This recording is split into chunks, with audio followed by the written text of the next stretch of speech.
La mente humana me fascina como nada en este mundo. No es de extrañar que uno sea perfectamente consciente de qué, cómo, cuándo y por qué tiene que hacer algo y al mismo tiempo no esté por la labor de ejercer acción para materializar esa idea. ¿Qué se interpone entre lo que deseamos con fervor y lo que nos apetece? ¿Qué ingrediente impide que consumemos nuestras aspiraciones más profundas? ¿Qué es lo que verdaderamente nos obstaculiza para conseguir lo que queremos? Exacto, las emociones. Para entender el origen de las excusas me veo obligado a explicar la metáfora del elefante y el jinete, creada por el psicólogo Jonathan Haidt. Por un lado, el elefante es un mamífero de dimensiones colosales, que goza de un olfato excelente y de un oído exquisito, pero cuya vista dista mucho de ser perfecta. Al carecer de una visión periférica, su mecanismo natural de defensa ante estímulos inesperados recae sobre los otros sentidos. Por ello, el elefante representa la intuición. Por otro lado, el jinete está situado por encima del elefante. Dada su inteligencia, el jinete sabe cómo situarse a lomos del elefante para dirigirlo,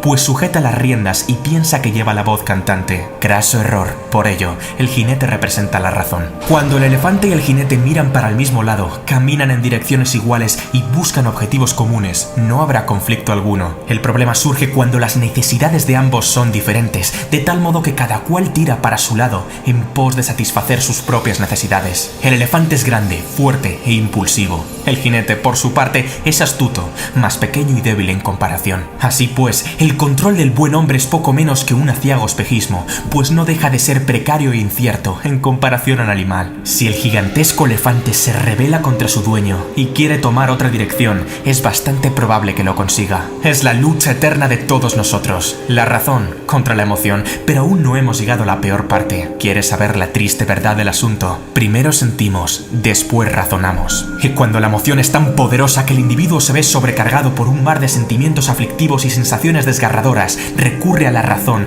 para excusar la decisión que las emociones ya han tomado desde hace un buen rato.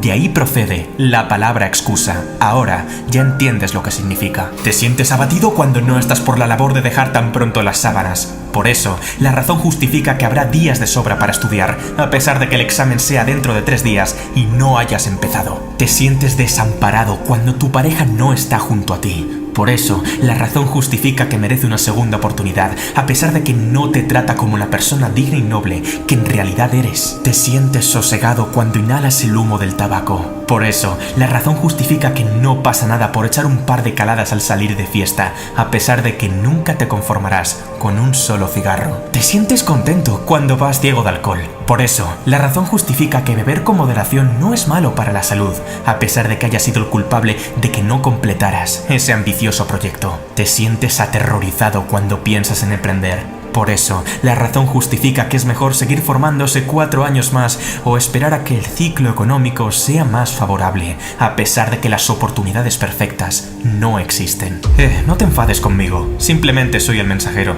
¿Estabas pensando en bajar a la caja de comentarios para convencerme de por qué tu excusa sí es válida? No te preocupes, yo me la creo, yo te la compro, aunque he de advertirte que dicha autoconvicción jamás te ayudará a tomar acción, sino a reforzar un comportamiento sumiso y derrotista. Nada cambiará. No te culpo, pues no es más que el funcionamiento puro y duro del cerebro. Yo también lo hago, soy humano y me pongo excusas. ¿Pensabas que era un perfecto semidios esculpido por el mismísimo Zeus? La cuestión está en si en la baraja de alegatos y pretextos desvía la trayectoria del elefante ligeramente, o en si la bestia se apodera del sentido y dirección del camino, al tener arriba un jinete amansado y demolido. ¿En qué quedamos, caballero? ¿Va usted a ir de paseo o de rodeo? Saber qué tienes que hacer no importa tanto como pensaste en un principio. Más bien, el juego va a detener las agallas de hacerlo. Lo último, abre las compuertas del cambio, la mejora y el aprendizaje mediante un autochantaje que emana del propio sentido de urgencia del Homo sapiens. Y al revés, aunque saber lo que uno tiene que hacer podría ser de gran ayuda en una mente ya de por sí resiliente y decidida, la ciencia y la probabilidad demuestran que las garantías de que el plan cobre vida de forma sostenida brillan por ser escasas. Todos sabemos que el alcohol mata, pero la mayoría nunca le falta su cervecita diaria. Todos sabemos que el dulce mata, pero la mayoría no detiene los atracones de azúcar. Todos sabemos que la velocidad mata, pero la mayoría supera el límite permitido en carretera al sobrepasar un radar. No es el hecho de que uno sea consciente o no de un peligro lo que le aleja de él. No es el hecho de que uno sea consciente o no de una meta lo que le acerca a ella. Es una condición necesaria, pero no suficiente. ¿Cuál es el secreto que te permitirá revertir el proceso de autodestrucción? Lo sabrás a continuación. Existe una explicación psicológica detrás de este fenómeno. Venga, piensa un poquito. ¿Recuerdas lo que te he dicho al principio del vídeo? ¿Qué es lo que verdaderamente nos obstaculiza para conseguir lo que queremos? Exacto. Las emociones. Todavía no. Escucha el siguiente ejemplo. Imagina que vas caminando tranquilamente por la montaña y tu cuerpo empieza a sentir escalofríos al percatarse de que hay algo que parece ser una serpiente.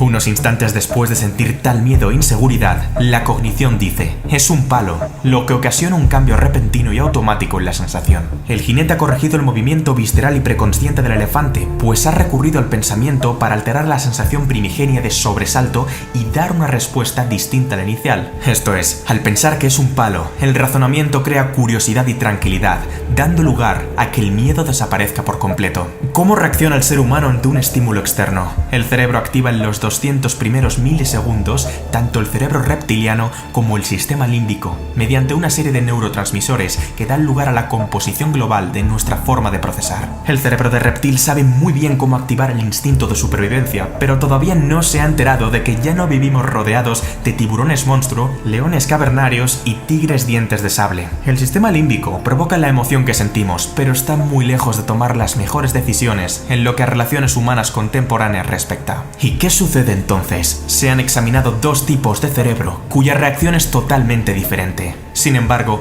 ambas reacciones pueden tomar partida en una misma persona al tener que afrontar diferentes compromisos o simplemente al abordar múltiples desafíos que le permitan crecer y madurar como persona.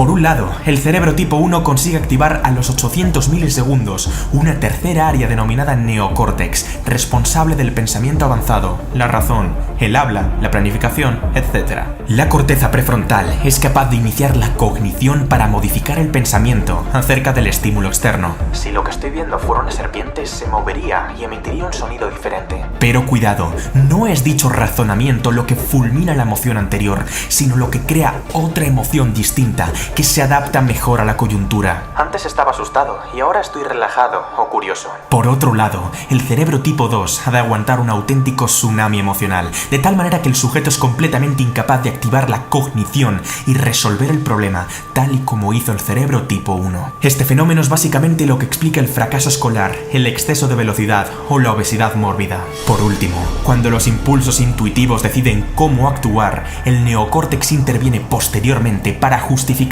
por qué dicha decisión es la correcta. El sistema límbico ha ganado la partida. ¿Significa esto que dichas personas no tienen ninguna posibilidad para gestionar las emociones conflictivas? En absoluto. Pero encender un sistema cortical inactivo y sedentario requiere una buena estrategia. Deberán reunir un esfuerzo sublime para actuar y romper el patrón preestablecido, a pesar de que la intensidad emocional se incremente cada vez más. ¿Tienes miedo de saltar de un trampolín a 10 metros de altura? No pienses, salta.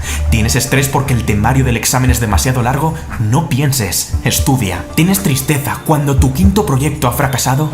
No pienses, continúa. Poco a poco, el jinete tomará el mando y acaparará más poder. Por el contrario, si no se controla adecuadamente a un cerebro tipo 2, las consecuencias pueden ser fatales. Guiarse por las emociones es un paseo aleatorio. Tan pronto como se acierte en una decisión, se tomará otra cuya implicación es de proporciones hecatómbicas. Sigue tu corazón es, literalmente, la filosofía del drogadicto. Es aquí donde nacen las excusas. ¿Recuerdas? El elefante gana la partida al jinete, comienza a andar sin su consentimiento y, al verse incapaz de frenar al animal, elabora un pretexto que argumente por qué éste ha salido disparado en una dirección específica en contra de su verdadero interés. Sea como sea, cada vez que alguien toma una decisión, primero ha sentido en su cuerpo. Después, habrá algo que lo justifique o desmienta a nivel cognitivo. La inteligencia se puede entender desde la acepción de intelliger, esto es, seleccionar entre. Cuando yo soy inteligente, significa que, entre todo lo posible, escogeré lo más adecuado a la situación. La inteligencia emocional implica que el individuo elija la emoción más apropiada para el estímulo externo, entre todas las que se encuentren a su disposición. La emoción decide y la razón justifica. Dicho de otro modo, todas las decisiones son emotivas y después la razón explica la emoción que se experimenta en un principio o la transforma en otra que consigue desbancarla, pero es lo que uno siente lo que determinará el rumbo de la trayectoria. Si estás en cólera, el mundo se ve distinto a si estás en templanza. Si estás en miedo, el mundo se ve distinto a si estás en seguridad.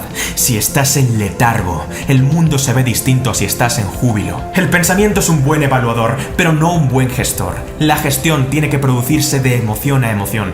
El trabajo de saber lo que hay que hacer corresponde a la corteza prefrontal, pero ser capaz de hacerlo tiene que ver con la inteligencia emocional. Es decir, si el sistema operativo que se utiliza es el cerebro tipo 1 o el cerebro tipo 2. ¿Comprendes ahora por qué tanta gente se refugia en las excusas? ¿Entiendes ahora por qué saber lo que hay que hacer no basta? No todo el mundo ha aprendido a seleccionar sabiamente. No todo el mundo sabe gestionar sus emociones, y no es raro. Nadie nos ha enseñado a hacerlo. El factor que aniquila la existencia de miles de individuos es precisamente la kriptonita de su cambio. El problema es que una gran parte de las personas, al no entender las emociones más conflictivas, se asustan y prefieren fundamentar el dominio que éstas ejercen sobre su voluntad mediante justificaciones elaboradas por la razón.